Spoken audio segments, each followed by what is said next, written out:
오늘은 함께 사도행전 9장에 기록되어져 있는 말씀을 가지고 온전한 순종이라는 제목으로 하나님의 말씀을 나누도록 하겠습니다. 제가 최근에 좀 재미있게 보고 있는 프로그램 중에 하나가 유키즈 온 더 블럭이라는 프로그램입니다. 이제 저는 그걸 본 지 얼마 안 됐는데 작년인가부터 해서 쭉 이제 굉장히 인기가 있는 프로그램이라고 하더라고요. 그런데 그 유키즈 온 더 블럭에 나왔던 어떤 주제들 중에서 제 관심을 끌었던 주제가 하나 있었습니다. 그게 뭐였냐면 언성 히어로라는 주제였어요.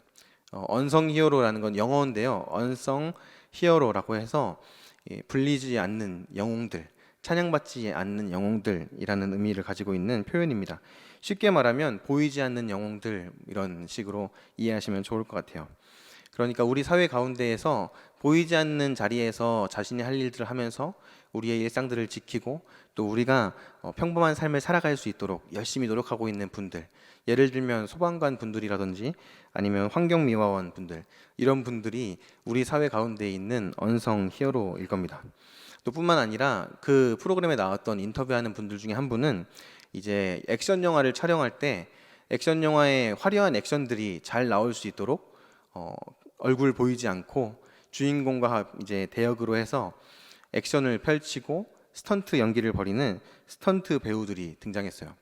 그런 사람들이 있기에 이 액션 영화가 더욱더 화려한 액션으로 꾸며질 수 있고 멋진 작품으로 완성될 수 있다는 것이 그 유키즈 온 더 블럭이라는 프로그램들을 통해서 제가 알게 되었던 사실이었습니다. 일반적으로 사회 속에서만 언성 히어로가 있는 것이 아니라 우리 교회 안에도 언성 히어로가 있어요. 제가 이제 모든 분들을 다 이제 언급할 수 없기 때문에 설교를 준비하면서 생각났던 분들이 누가 있냐. 지금은 우리가 식사를 하고 있지 않지만 식사를 할 때 주방에서 봉사하시는 우리 성도님들, 보이지 않지만 그 주방 한 구석에서 열심히 설거지하시고 음식을 차리시고 교회의 성도님들을 섬겨주시는 그 봉사하시는 분들이 교회 안의 언성 히어로입니다. 또 우리 교회를 관리하시고 청소하시고 하시는 우리 관리 집사님도 우리가 다 보이진 않지만 매일매일 교회를 방역하고 소독하면서 그렇게 교회를 섬기고 있는 언성 히어로가 될 수 있죠.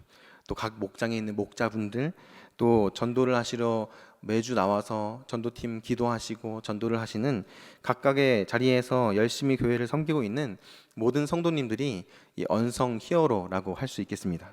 성경에 보면 이 언성 히어로들이 굉장히 많이 있습니다. 이름이 언급되지 않는 사람들도 있고요. 이름은 언급되었는데 그 사람이 무슨 일을 했는지 구체적으로 언급되지 않는 사람들도 있습니다. 그 중에서 오늘 우리는 아나니아라고 하는 언성 히어로를 함께 살펴보려고 합니다. 특별히 이 아나니아라는 인물, 아나니아라는 이름을 들으면 어떤 분들은 사도행전 5장 말씀에 나와 있는 그 아나니아와 삽비라를 가장 먼저 떠올리세요. 그러면서 그 내가 아는 아나니아는 믿음이 참 없었는데 이 본문 말씀에 나온 아나니아는 믿음이 참 좋네, 이렇게 하면서 약간 헷갈리시는 분들도 계시는데 그 아나니아와 이 아나니아는 다른 사람입니다. 어쨌든 이 사도행전 9장 말씀에 기록되어져 있는 말씀들을 함께 살펴보면서 아나니아라는 인물을 살펴보고 또 이 아나니아의 모습을 통해서 하나님께서 사용하시는 사람, 하나님께 택함 받은 사람, 부르심 받은 사람의 모습이 어떠한가를 함께 살펴보는 시간을 가지려고 합니다. 그래서 이 아나니아가 어떤 모습을 보였는지를 보고 우리도 나도 이 아나니아처럼, 나도 이 사람처럼 하나님께 귀하게 쓰임받는 사람이 되어야겠다 결단하는 시간들이 오늘 이 시간이 될 수 있기를 주님의 이름으로 축복합니다. 아나니아를 통해서 하나님의 선택을 받은 자들, 하나님께 쓰임받는 사람에 대해서 함께 살펴보려고 하는데요. 성경에 보면 이 아나니아라는 사람을 이렇게 표현합니다. 사도행전 22장 12절 말씀에 보면 이 아나니아에 대해서 이렇게 이야기해요. 율법에 따라 경건한 사람으로 거기 사는 모든 유대인들에게 칭찬을 듣는 아나니아라 하는 이가, 라고 하면서 아나니아가 다메섹 지역에서 굉장히 인정받는 믿음의 사람이었다는 것을 우리는 확인할 수 있습니다. 쉽게 표현을 한다면 이 아나니아의 별명을 제가 지어본다면 다메섹의 성자, 이 정도로 지어볼 수 있을 것 같아요. 다메섹에 있는 유대인들 그리고 교회 안에 있었던 많은 사람들이 존경하고 칭찬하고 좋아했던 믿음의 사람이 바로 이 아나니아라는 인물입니다. 그런데 이 아나니아라는 인물에게 한 가지 사건이 발생합니다. 예수님께서 그를 찾아오시고 그에게 말씀하시기 시작했다는 거예요. 아나니아의 모습을 통해서 우리가 첫 번째로 볼 수 있는 하나님께 쓰임받는 사람의 자세는 순종입니다. 아나니아는 하나님께서 찾아오셔서 주님께서 찾아오셔서 말씀하실 때 주님의 말씀에 순종하는 모습을 보였습니다. 그런데 곧바로 순종하는 모습을 보이진 않았어요. 잠시 머뭇거리기도 하고 고민하는 모습도 보였습니다. 우리가 앞에 있는 내용을 보진 않았지만 워낙 유명한 내용이고 잘 알고 있는 내용이어서 간단하게 설명을 드리자면 사울이 예루살렘에서 예수를 믿는 자들을 박해하고 스데반 집사를 죽이는 데에 앞장섰던 인물이었고 그 사울이 이 다메섹을 향해서 지금 달려오고 있는 거예요. 다메섹을 향해서 다메섹에 있는 예수 믿는 자들을 남녀노소를 막론하고 다 잡아다가 끌어가려고 지금 눈에 쌍심지를 켜고 살기 등등한 채로 달려오고 있는데 그때 사울이 예수님을 만나게 됩니다. 다메섹 도상에서 눈부신 빛으로 찾아오신 예수님을 만나고 회심하는 사건이 바로 이 앞부분에 등장해요. 예수님이 사울을 찾아가셔서 내가 박해하는 예수가 바로 나다라고 말씀하시면서 사울에게 복음을 증거하십니다. 그리고 나서 그를 인도하시고 가르치시고 그에게 모든 것들을 지시하셨으면 예수님께서도 가장 편하게 가실 수 있었을 것 같은데 예수님께서는 사울을 그렇게 만나 주신 다음에 사울이 다메섹에 있는 한 사람의 집에 들어가서 머물게 하십니다. 눈도 보이지 않고요. 지금 사울은 금식하면서 기도하고 있는 중이에요. 그런 가운데에 하나님께서 지금 다메섹에 있는 아나니아라는 사람을 찾아가신 겁니다. 찾아가셔서 이렇게 말씀하세요. 10절 말씀 함께 보도록 하겠습니다. 우리 사도행전 9장 10절 말씀 함께 볼게요. 그때 다메섹에 아나니아라 하는 제자가 있더니 주께서 환상 중에 불러 이르시되 아나니아야 하시거늘 대답하되 주여 내가 여기 있나이다 라고 아나니아가 대답합니다. 예수님께서 아나니아에게 찾아오셔서 나의 종아 라고 부르시지 않으세요. 거기 있는 너 잠깐 이리 와봐라 이렇게 말씀하시지 않으시고 직접 이름을 부르십니다. 아나니아야 하고 이름을 부르세요. 다른 어떤 누구도 아니라 아나니아를 만나기 위해서 그리고 아나니아에게 무엇인가를 명령하시기 위해서 오셨다는 것을 이 이름을 부르시는 행위를 통해서 우리는 확인할 수가 있습니다. 그런데 잘 생각해 보면 지금 아나니아의 입장으로 우리가 한번 좀 전환을 해서 생각해 보자면 아나니아의 입장에서 예수님께서 자기를 찾아주신 것 자기의 삶 가운데 오셔서 자기를 만나주시고 불러주신 것이 굉장히 기쁘고 감사한 일이에요. 그런데 어떤 측면에서 보자면 조금 아쉬운 점도 있습니다. 왜냐하면 아나니아가 원하던 때 아나니아가 원하던 타이밍에 예수님이 아나니아를 찾아오신 것은 아니었기 때문입니다. 아나니아가 사울이 다메섹으로 온다는 소식을 듣고 어떤 마음을 품었을까요? 사울이 다메섹으로 오고 있다. 뒤에 있는 내용들을 살펴보면 아나니아는 사울이 어떤 인물이었는지를 너무나 정확하게 알고 있습니다. 사울이 예루살렘에서 어떤 일들을 했고 사울이 믿는 자들에 대해서 어떤 태도를 보였는지를 그는 너무나 잘 알고 있어요. 그런 사람이 지금 다메섹으로 와서 믿는 자들을 다 잡아가려고 한다라는 소식을 들었을 때 아나니아의 심정이 어땠을까요? 불안하고 두려웠겠죠. 지금 내가 여기 있다가 잡혀가면 어떻게 될까? 내가 여기 있다가 잡혀가면 체포되고 투옥되고 혹시 고문받다가 죽진 않을까? 이런 생각들까지 하지 않았겠습니까? 그런 상황에서 아나니아는 기도했습니다. 하나님 나를 도와주세요. 하나님 우리를 이 어려운 가운데에서 건져주세요. 하나님 지금 다메섹이 위험에 처해 있습니다. 다메섹 가운데에 있는 믿음의 사람들이 위험한 상황 가운데에 놓여 있습니다. 우리를 불쌍히 여겨 주시옵소서. 우리를 구원해 주시옵소서. 그렇게 기도하지 않았겠습니까? 그런데 그렇게 간절하게 기도할 때에 예수님이 그를 찾아오신 것은 아니었어요. 사울이 다메섹 코앞까지 왔을 때에도 예수님은 그에게 찾아오시지 않으셨어요. 그의 기도에 응답해 주시지 않으셨습니다. 침묵으로 일관하셨어요. 그런데 그렇게 기다리던 예수님께서 아나니아에게 찾아오셔서 말씀해 주시는 거예요. 아나니아야 라고 부르시면서 따뜻한 음성으로 그를 부르시면서 아나니아는 기대했을 겁니다. 하나님이 예수님이 나를 위로해 주시기를 우리가 지금 이 어려운 상황을 피할 길을 알려주실 것을 기대하는 마음으로 예수님의 음성에 귀를 기울였어요. 네, 제가 여기 있습니다. 주님 말씀하소서. 내가 듣겠습니다. 내가 따르겠습니다. 그런 결단을 가지고 예수님의 음성에 반응했던 겁니다. 우리의 삶 가운데에 예수님이 찾아오셔서 말씀하신다면 우리도 아나니아와 같이 네 주님 제가 여기 있습니다. 네, 주님, 제가 듣겠습니다 라고 믿음으로 반응할 수 있게 되기를 바랍니다. 그리고 그 가운데에서 예수님 앞에서 더욱더 예수님을 알아가는 기쁨, 예수님과 더욱더 하나 되는 기쁨들을 누릴 수 있는 저와 여러분들이 될 수 있기를 바랍니다. 그런데 아나니아가 기대했던 반응이 나오지 않았어요. 아나니아가 기대했던 예수님의 응답이 그에게 찾아오지 않았습니다. 아나니아는 내가 할 수 있는 것은 다 하겠습니다. 내가 무엇이든지 하겠습니다. 그리고 그것이 내가 할 수 있는 것이라면 더 열심히 하겠습니다. 라는 마음으로 예수님의 말씀에 반응합니다. 그런데 그가 기대했던 명령이 그에게 내려오지 않았어요. 11절 말씀 함께 읽어보도록 하겠습니다. 11절 말씀 읽겠습니다. 주께서 이르시되 일어나 집가라 하는 거리로 가서 유다의 집에서 다소 사람 사울이라 하는 사람을 찾으라. 그가 기도하는 중이니라. 예수님께서 아나니아에게 찾아오셔서 말씀하시는 거예요. 굉장히 구체적이고 정확하게 말씀하십니다. 일어나 가라. 집가라고 하는 그 길에서 유다라고 하는 사람의 집에 들어가면 다소 사람 사울이 거기서 기도하고 있을 거야. 그에게 가서 안수해 줘라. 굉장히 구체적으로 아나니아가 해야 할 일들을 명령하시고 계세요. 아나니아가 순종을 하기 위해서는 예수님께서 지금 말씀하시는 것을 그대로 따라서 순종해야 100%로 그대로 따라서 해야만 순종이 되는 조건을 지금 제시해 주고 계시는 거예요. 그냥 거기 가면 사울이라는 사람이 있는데 그를 좀 위로해줘라, 그를 좀 돌봐줘라 이렇게 말했으면 아나니아가 가서 적당히 어느 정도 내가 할 수 있을 만큼만 해줬을 텐데 그렇게 예수님 말씀하시지 않으셨던 거예요. 좀 더 구체적으로 정확하게 그를 찾아가서 혹시라도 그 집에 있는 사람을 헷갈릴까 봐 가면 기도하는 사람이 있을 거야. 그 기도하는 사람 사울을 찾아가서 그의 머리에 손을 얹고 안수해줘라. 그를 위해서 기도해줘라 라고 말씀하시는 겁니다.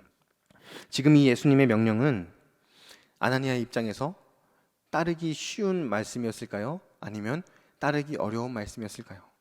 아나니아의 입장에서 보자면 내가 알고 있는 어떤 사람, 내가 참 좋아했던 어떤 사람, 믿음의 사람들을 잡아서 죽이고 어렵게 하고 핍박했던 사람이 사울이에요. 조금만 건너가 보면 내가 아는 사람의 가족, 내가 아는 사람의 부모를 죽였을 수도 있는 사람이 사울입니다. 그런 사울을 예수님께서 찾아가라고 말씀하시는 거예요.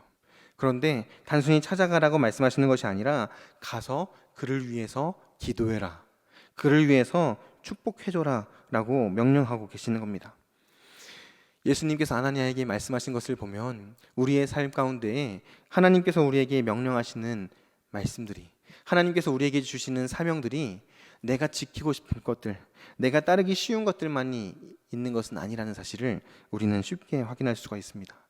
우리가 믿음을 지키며 살아가다 보면, 우리가 신앙생활을 하다가 보면 마치 아나니아가 처한 지금 이 상황과 같이 내가 하기 싫은데, 내가 하기엔 굉장히 버거운데, 내가 감당하기엔 너무나 어려워 보이는데 그 일들을 해야만 할 때가 있다는 거예요. 그때 여러분들은 어떻게 반응하시겠습니까? 아까 전에 제가 예수님께서 우리를 찾아와 주시기를, 그리고 우리가 그 예수님 앞에서 믿음으로 반응할 수 있게 되기를 바란다고 말씀드렸어요. 그런데 그 뒤에 이런 표현을 덧붙이고 싶어요. 예수님께서 우리를 찾아오셔서 말씀하시는데 내가 지키기 어렵고 내가 하고 싶지 않은 일을 명령하실 때라도 우리는 순종할 수 있겠습니까? 라는 질문을 던질 때에 여러분들은 어떻게 반응하시겠습니까?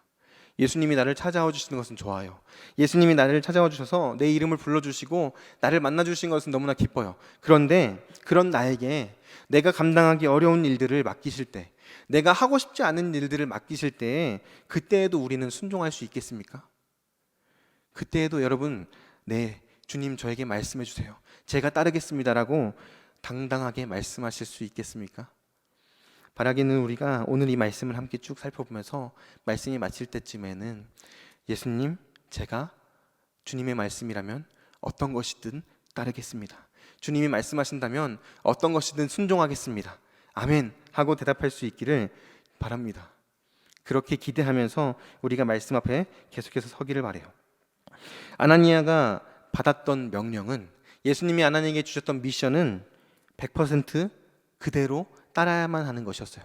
말 그대로 온전한 순종이 아니면 지킬 수 없는 것이 예수님의 명령이었습니다. 이것이 바로 구원받은 하나님의 백성들의 삶의 자세여야 된다는 것을 여러분들 기억하기 바랍니다. 하나님의 은혜로 구원받은 하나님의 백성들이라면 하나님의 은혜로 구원받은 성도의 삶의 자세가 이러해야 한다는 것을 기억할 수 있기를 바랍니다. 적당히 내가 원하는 것만 하는 것이 아니에요. 적당히 내가 할 수 있는 것까지만 하는 것이 하나님께서 기뻐하시는 순종의 모습이 아닙니다. 내가 하기 어렵더라도, 내가 하기엔 버거워 보이더라도 주님 말씀하신다면 따르겠습니다. 그렇게 엎드려 주님 앞에 나아가는 것이 온전한 순종, 100% 완전한 순종이라는 사실을 기억할 수 있기를 바랍니다.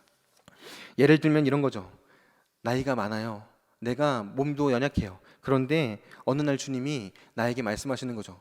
너 차세대비전학교 가서 교사로 섬겨라. 그때 여러분들은 어떻게 반응하시겠어요? 아, 주님, 제가 나이가 많아서요.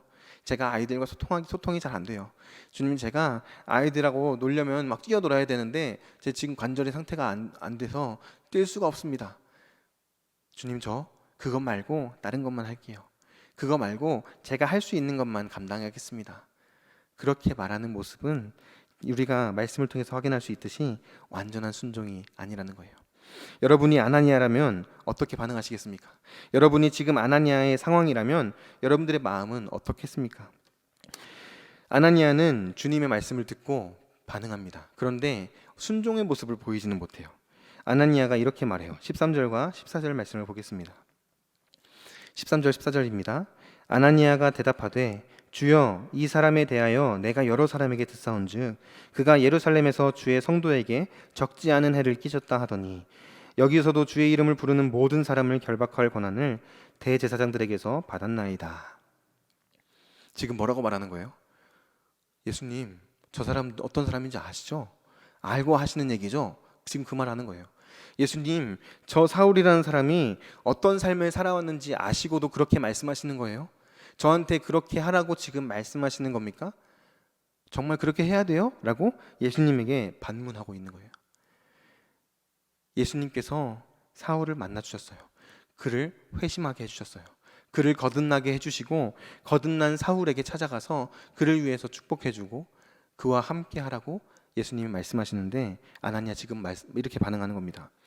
어떻게 그런 사람을 제가 축복할 수 있겠습니까?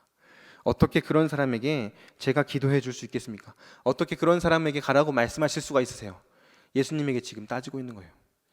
하나님께서 말씀하시는데 내 생각에 이해가 안 된다고 해서 하나님께서 말씀을 통해서 우리에게 지금 명령하고 계시는데 내가 받아들이기 어렵다고 해서 내가 감당하기가 힘들다고 해서 예수님에게 대들고 있는 거예요.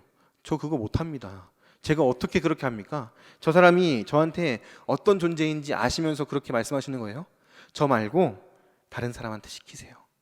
지금 그렇게 아나니아가 믿음이 없는 모습을 주님 앞에서 불순종하는 모습을 보이고 있는 겁니다. 이때 예수님께서 아나니아에게 보이시는 태도가 굉장히 단호합니다. 15절 말씀 보면은 주께서 이르시되 가라 라고 말씀하세요. 듣고서 그래, 내가 조금 심했나? 그래, 내가 너를 좀 이해해주지 못했니? 라고 위로해주고 품어주는 것이 아니라 가, 그게 내 뜻이야. 가, 그게 내 마음이야. 내가 결정한 거야 라고 굉장히 단호하게 말씀하시는 거예요. 우리가 말씀을 통해서 주님의 음성을 들을 때가 있습니다. 기도를 하면서 주님이 우리에게 주시는 도전을 받을 때가 있어요. 그때 우리가 아나니아와 같이 믿음 없는 모습으로 저는 그거 힘든데요. 저는 그거 하기 조금 버거운데요. 저 말고 다른 사람 시키시면 안 될까요? 라고 예수님의 말씀에 반문하고 반박하는 것이 아니라 예수님께서 말씀하실 때 어떻게 보면 좋은 말로 하실 때 네, 주님, 제가 따르겠습니다 라고 온전하게 주님 앞에 무릎 꿇고 엎드릴 수 있게 되기를 바랍니다. 예수님께서 굉장히 무섭게 말씀하시는 거예요. 가라. 더 이상 토달지 마. 너는 내가 명한 것을 따라서 행해라 라고 말씀하시는 거예요. 가라 라고 말씀하시면서 예수님께서 왜 그렇게 그에게 명령하시는지 그 이유를 이렇게 밝히십니다. 이 사람은 내 이름을 이방인과 임금들과 이스라엘 자손들에게 전하기 위하여 택한 나의 그릇이라. 내가 그를 통해서 할 일이 있다. 내가 그를 통해서 반드시 해야만 하는 일들이 있다 라고 말씀하고 계시는 거예요. 이렇게 말씀하시면서 아나니아에게 주시는 메시지가 있겠죠. 사울은 내가 택한 나의 그릇이다. 특별한 목적을 가지고 내가 그를 선택했다. 그에게는 이런 것들을 맡길 거다 라고 말씀하시는 거예요. 그 말씀을 듣는 아나니아에게 돌려서 이렇게 말씀하시는 거예요. 너에게 내가 할 일이 있다. 너를 통해서 해야 하는 일이 있는데 바로 그 일이 지금 내가 너에게 명령한 일이다. 내가 너를 이 일을 위해서 택했다 라고 명령하고 계시는 것이 예수님이 지금 아나니아에게 하시는 말씀인 거예요. 아나니아가 예수님의 말씀에 반응하고 예수님께서 말씀하실 때 온전하게 순종하지 못할 때 다시 한번 이렇게 말씀해 주시고 계시는 거예요. 나는 너를 이 일을 위해서 불렀다. 나는 너를 이 일을 위해서 택했다. 그러니까 나의 말에 순종해라. 아나니아가 그 예수님의 말씀에 그제서야 반응하기 시작합니다. 아나니아가 예수님의 말씀에 그제서야 순종하기 시작해요. 사실 아나니아의 입장에서 생각해보면 계속해서 아나니아의 입장을 생각해보면서 이 말씀을 보면 좋습니다. 아나니아의 입장에서 생각해본다면 예수님의 말씀에 순종하는 게 굉장히 어렵죠. 예수님의 말씀에 그대로 순종하고 반응하는 것이, 주저하지 않고 그냥 반응하는 것이 굉장히 어렵습니다. 원수를 사랑하라는 말씀을 지금 행하라고 하시는 거잖아요. 원수를 사랑하라. 원수에게 가서 그를 축복해줘라. 원수에게 가서 그를 위로해줘라. 원수에게 가서 그를 위해서 기도해줘라 라고 하시는 그 말씀에 어느 누가 쉽게 순종할 수 있겠습니까? 우리가 잘 알고 있는 손양원 목사님 있죠. 손양원 목사님, 사랑의 원자탄이라고 불렸던 이 손양원 목사님이 그 여순 사건 때에 아들 2명을 잃게 돼요. 아들 2명이 여순 사건에 가담했던 이 친구에게 죽임을 당하게 되죠. 그리고 그 친구가 재판을 받고 죽을 위기에 처했을 때 내가 그를 용서했다고, 그를 죽게 놔두지 말아달라고 그렇게 말하고 그를 구해주고 그를 양아들로 삼아줍니다. 그런 모습을 보면서 우리는 야, 원수를 사랑하는 거 정말 대단하구나. 저게 진짜 사랑이지. 감탄하고 넘어가요. 그런데 그 가정 안에 이게 얼마나 어려운 일이었을까요? 손영원 목사님의 따님이었던 손동희 권사님이 간증하신 내용에 보면 이런 내용이 있습니다. 제가 읽어드릴게요. 손영원 목사님의 따님이었던 손동희 권사님께서 아버지가 오빠를 죽인 사람을 양아들로 받아들이겠다고 말할 때 이런 감정을 느꼈대요. 오빠가 죽었을 때 두 오빠의 시체가 그 애양원에 도착했을 때 어머니는 기절을 반복하셨대요. 너무 마음 아파서 기절했다가 정신 차리고 또 기절했다가 정신 차리고, 그리고 아버지도 오빠들의 시체를 끌어안고 땅을 치면서 어찌하여 어찌하여 그렇게 애통해 했다고 해요. 그리고 이 손동희 권사님은 하나님을 원망했대요. 우리 오빠들이 믿음 잘 지켰고 우리 가정이 이렇게 고생하면서도 믿음을 지켰는데 어떻게 이러실 수 있습니까? 그리고 하나님을 원망하고 나 이제 하나님 안 믿어 그렇게 하고 믿음을 저버리기도 했대요. 그렇게 예수 안 믿는다고 막 소리치고 다니고 화를 내고 다니는데 오빠가 그 오빠를 죽인 이 살인범을 아버지가 아들 삼겠다고 말하는 거예요. 그때 집에서 난리가 났대요. 이 따님이 아빠가 어떻게 그럴 수 있냐고, 제정신이냐고 소리를 치면서 아빠에게 막 화를 냈대요. 그때 이 손영원 목사님이 이렇게 말씀하셨대요. 원수를 사랑하라고 했으니까 용서하는 것만 가지고는 안 된다. 아들을 삼아야 된다. 아들을 삼기까지 이 원수를 사랑하는 것이 하나님의 말씀을 따르는 것이다. 그때 이 손동희 권사님이 하나님을 원망하고 방황했대요. 아빠가 하는 이 행동이 이해가 안 됐대요. 하나님이 사랑이라면 어떻게 이럴 수가 있나? 하나님이 사랑이라면 우리 집안에 어떻게 이런 일들을 허용하실 수가 있나? 그리고 나중에 시간이 지나고 나서 보니까 하나님이 우리 가정을 통해서 복음의 씨앗을 뿌리신 거구나. 우리 가정을 통해서 하나님의 일을 하신 거구나. 내가 이해하지 못해도, 내가 다 감당할 수 없었어도 하나님은 일하신 거였구나라는 것을 깨달았다는 간증을 하셨어요. 우리가 예수님의 말씀에 반응할 때 순종하기 어려운 일들, 예수님께서 명령하시는 것들을 받아들이기 어렵고 이해할 수 없는 상황 가운데에서도 우리가 믿음으로 바라보아야 할 것이 무엇이냐? 이것이 하나님의 뜻이구나. 이것이 하나님께서 원하시는 것이구나. 나에게 좋고 내가 익숙하고 내가 잘하는 것이 아니더라도 하나님께서 원하시는 일이라면, 하나님께서 기뻐하시는 일이라면 내가 순종해야겠다. 그런 자세가 우리들에게 필요하다는 거예요. 그런데 여기서 중요한 것이 있습니다. 이 일들을 해낼 때, 순종하는 일들을 해낼 때 온전한 순종을 하기 위해서 우리에게 필요한 것은 다른 것이 아니라 나를 부인하는 거예요. 내 생각을 다 내려놓고, 내 고정관념을 내려놓고, 내 의지를 내려놓고 하나님을 온전히 의지할 때만 가능한 일이라는 사실을 분명히 기억하기 바랍니다. 예수님께서 말씀하셨어요. 마태복음에서, 마가복음에서, 누가복음에서 누구든지 나를 따르려거든 자기를 부인하고 자기 십자가를 지고 나를 따라야 된다고. 예수님을 따라가는 것이 그만큼 쉽지 않다는 것입니다. 예수님의 말씀에 순종하는 삶을 살아내는 것이 그만큼 어렵다는 사실이에요. 그렇기 때문에 우리가 더 하나님을 붙들어야 된다. 더 하나님을 온전히 의지하며 나아가야 된다는 사실을 분명히 기억할 수 있게 되기를 바랍니다. 아나니아에게 예수님 말씀하셨을 때 아나니아는 이해할 수 없었어요. 받아들일 수 없었습니다. 나에게 익숙한 일도 아니었고 내가 잘할 수 있는 일도 아니었어요. 그럼에도 불구하고 예수님께서 말씀하실 때 결국에는 자기 고집을 내려놨어요. 자기 생각을 내려놓고 자기를 부인했습니다. 그리고 이것이 내가 져야 할 십자가구나, 그렇게 받아들이고 말씀에 순종하는 길을 선택했던 겁니다. 하나님께서 귀하게 사용하시는 사람의 순종의 모습은 이런 겁니다. 자기 생각 다 내려놓고 내가 져야 할 십자가를 그대로 받아들이고 지는 거예요. 예수 그리스도께서 가신 그 길을 온전하게 따라가는 것이 하나님께서 기뻐하시는 온전한 순종이라는 사실을 분명하게 마음에 새길 수 있게 되기를 바랍니다. 아나니아는 말로만 순종하지 않았습니다. 아나니아는 그냥 생각으로만, 마음속으로만 그래 내가 해야겠다라고 생각하지 않았어요. 행함이 있는 믿음을 보여줬어요. 야고보서 2장 17절에 보면 행함이 없는 믿음은 그 자체로 죽은 것이라고 말했습니다. 아나니아의 믿음은 행함이 있는 믿음이었어요. 17절 말씀해 보시면 예수님께서 가라 라고 말씀하시고 내가 이를 통해서 이러한 일들을 행하겠다라고 말씀하신 다음에 17절 말씀에 아나니아는 곧바로 반응합니다. 아나니아가 떠나 그 집에 들어가서 그에게 안수하여 이르되, 지체하지 않았어요.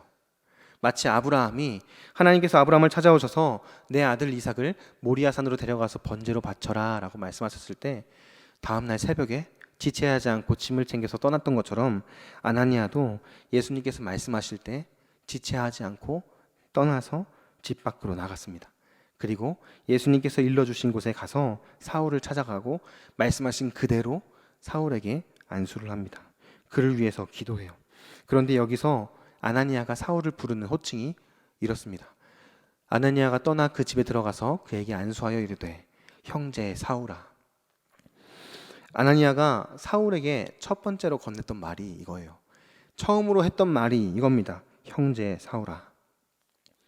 이것을 좀 쉽게 풀어서 말씀을 드리면 사울아, 나의 형제요. 나의 형제 사울아. 이렇게 굉장히 친근하게 부르는 거죠. 그런데 이 형제여라는 표현은 그냥 단순하게 형제님 이렇게 부르는 게 아니에요. 그 당시에 이 공동체 안에서 그리스도를 믿는 믿음 안에서 예수 그리스도의 피로 값주고 산 주의 백성들이 서로를 부를 때 믿음 안에서 영적인 가족이 된 사람들이 서로를 부를 때에 사용했던 호칭이 바로 이 형제여라는 호칭이었습니다. 형제님, 자매님이라는 호칭이 사회적으로 다른 곳에서 사용되지 않고 이 믿음의 공동체 안에서 사용됐다는 거예요.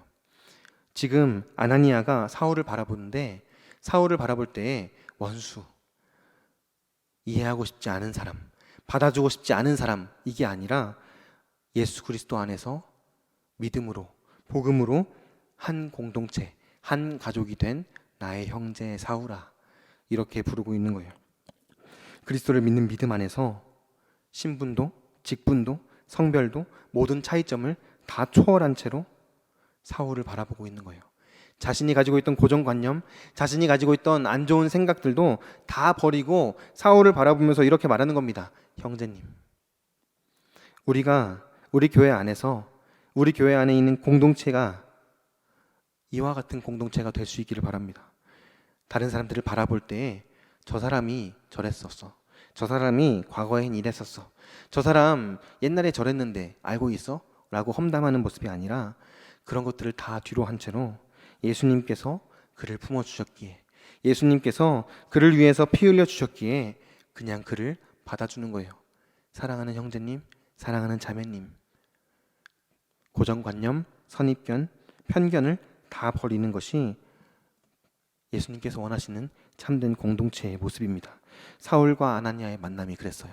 아나니아가 사울을 찾아가서 형제여 라고 말하면서 그를 품어주고 그를 위해서 기도해주고 그를 사랑해주기 시작했을 때 놀라운 일들이 일어나기 시작하는 겁니다. 사실 예수님께서 아나니아를 부르셔서 그에게 이 명령을 하셨을 때 예수님은 예수님의 놀라운 사역으로 아나니아를 초청하신 거였어요. 예수님께서 하시고자 하시는 놀라운 일들에 아나니아가 함께 동참하기를 원하셨습니다. 하나님께서는 하나님의 일을 하실 때 하나님의 사람들이 그 일 가운데에 함께 동참하시기를 원하세요. 그래서 그렇게 우리를 부르시는 것이고 그래서 그렇게 우리에게 명령하시는 겁니다. 지금 당장 우리가 이해할 수는 없지만 지금 당장 내가 있는 그대로 그것을 받아들이고 온전히 순종하기는 어렵지만 그럼에도 불구하고 그것이 하나님의 뜻이기에 하나님께서는 우리를 부르시고 초청하시는 거예요. 그 초청에 응답할 때, 그 초청에 순종함으로 나아갈 때, 행함으로 나아갈 때 놀라운 하나님의 역사들을 경험하게 될 겁니다. 아나니아는 사울이 변화되는 것을 보았고 사울이 그 이후에 어떠한 삶을 살아가게 되는지를 두 눈으로 똑똑히 지켜보게 됩니다.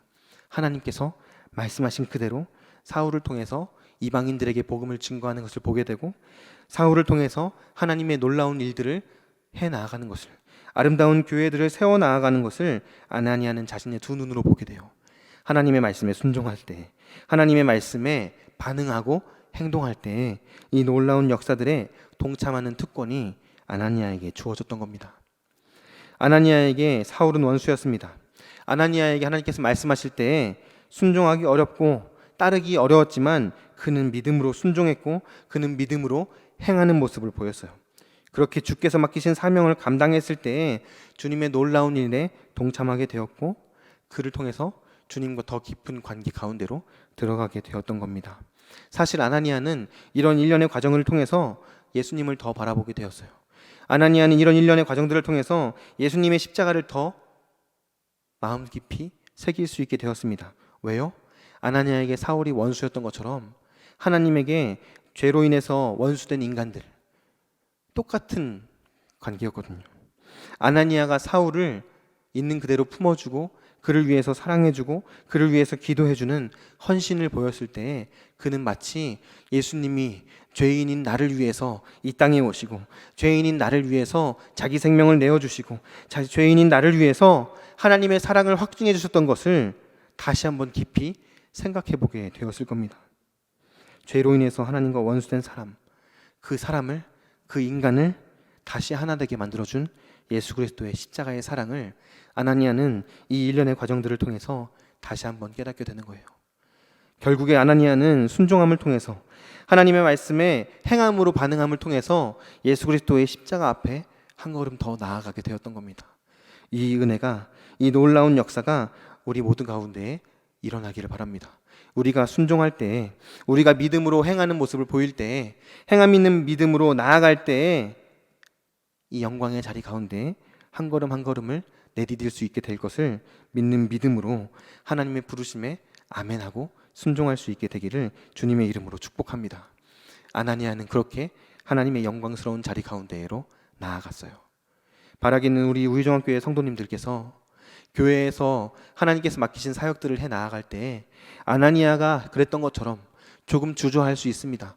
조금 망설일 수 있어요. 그런데 계속 망설이는 것이 아니라 결국에는 하나님의 말씀에 예 주님 제가 순종하겠습니다. 예 주님 제가 먼저 앞장서겠습니다.